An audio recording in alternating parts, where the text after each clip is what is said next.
Chapter 7. He'll have plenty of company. He won't be lonesome. Our 4 and my niece and nephew from Montreal are visiting. What one doesn't think of, the others do. Big, sonsy, jolly Mrs. Dr. Parker smiled expansively at Walter, who returned the smile somewhat aloofly. He wasn't altogether sure he liked Mrs. Parker, in spite of her smiles and jollity. There was too much of her, somehow. Dr. Parker he did like. As for our 4 and the niece and nephew from Montreal, Walter had never seen any of them. Lowbridge, where the Parkers lived, was 6 miles from the glen, and Walter had never been there, though Dr. and Mrs. Parker and Dr. and Mrs. Blythe visited back and forth frequently. Dr. Parker and Dad were great friends, though Walter had a feeling now and again that Mother could have got along very well without Mrs. Parker. Even at 6, Walter, as Anne realized, could see things that other children could not. Walter was not sure either that he really wanted to go to Lowbridge. Some visits were splendid. A trip to Avonlea now. Ah, there was fun for you. And a night spent with Kenneth Ford at the old House of Dreams was more fun still, though that couldn't really be called visiting, for the House of Dreams always seemed like a second home to the small fry of Ingleside. But to go to Lowbridge for 2 whole weeks, among strangers, was a very different matter. However, it seemed to be a settled thing. For some reason, which Walter felt but could not understand, Dad and Mummy were pleased over the arrangement. Did they want to get rid of all their children? Walter wondered, rather sadly and uneasily. Jem was away, having been taken to Avonlea 2 days ago, and he had heard Susan making mysterious remarks about sending the twins to Mrs. Marshall Elliott when the time came. What time? Aunt Mary Maria seemed very gloomy over something, and had been known to say that she wished it was all well over. What was it she wished over? Walter had no idea, but there was something strange in the air at Ingleside. "I'll take him over tomorrow," said Gilbert. "The youngsters will be looking forward to it," said Mrs. Parker. "It's very kind of you, I'm sure," said Anne. "It's all for the best, no doubt," Susan told the shrimp darkly in the kitchen. "It is very obliging of Mrs. Parker to take Walter off our hands, Annie," said Aunt Mary Maria when the Parkers had gone. "She told me she had taken quite a fancy to him. People do take such odd fancies, don't they? Well, perhaps now, for at least 2 weeks, I'll be able to go into the bathroom without tramping on a dead fish." "A dead fish, Auntie? You don't mean—" "I mean exactly what I say, Annie. I always do. A dead fish. Did you ever step on a dead fish with your bare feet?"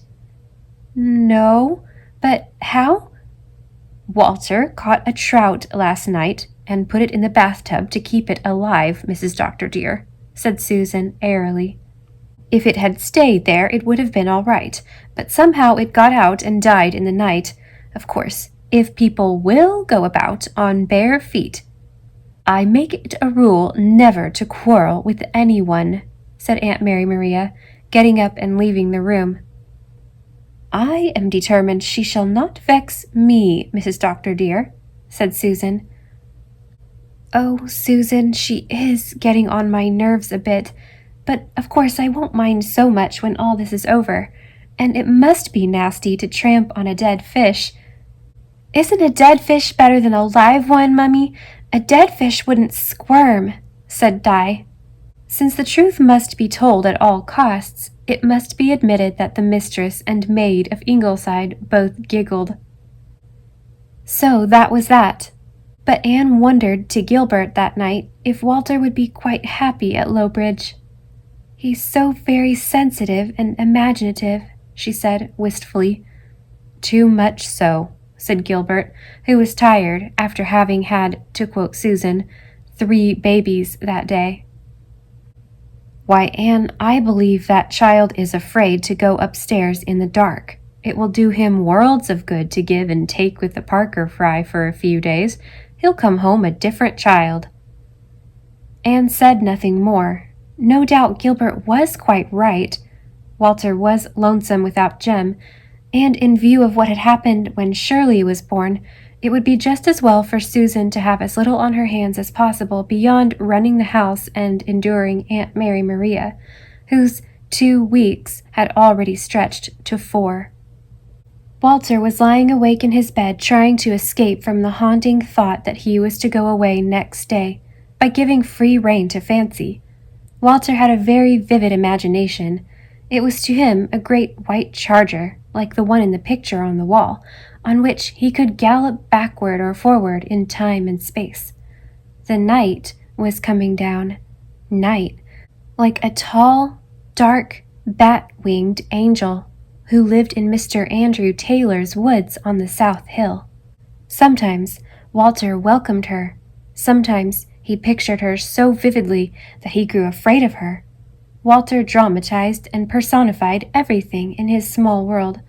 The wind, who told him stories at night, the frost that nipped the flowers in the garden, the dew that fell so silverly and silently, the moon which he felt sure he could catch if he could only go to the top of that far-away purple hill, the mist that came in from the sea, the great sea itself that was always changing and never changed, the dark, mysterious tide.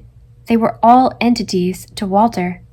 Ingleside and the hollow and the maple grove and the marsh and the harbor shore were full of elves and kelpies and dryads and mermaids and goblins. The black plaster of Paris cat on the library mantelpiece was a fairy witch.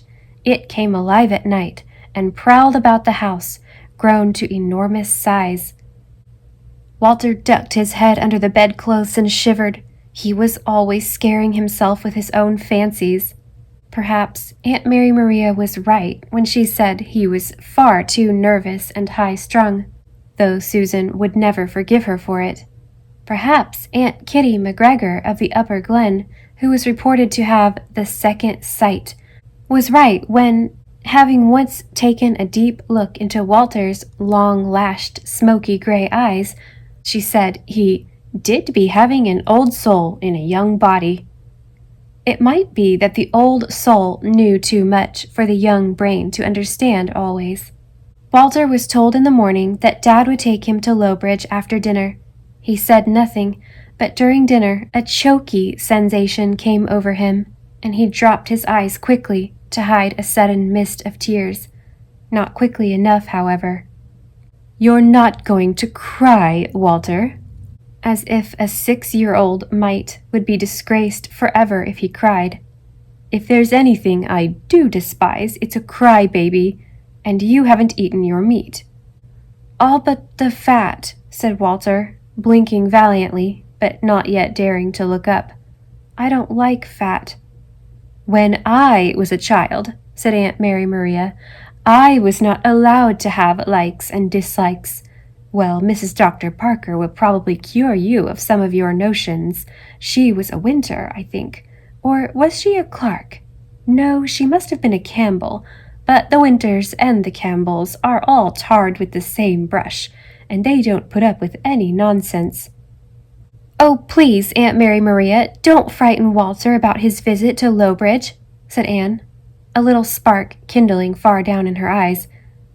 "I'm sorry, Annie," said Aunt Mary Maria with great humility.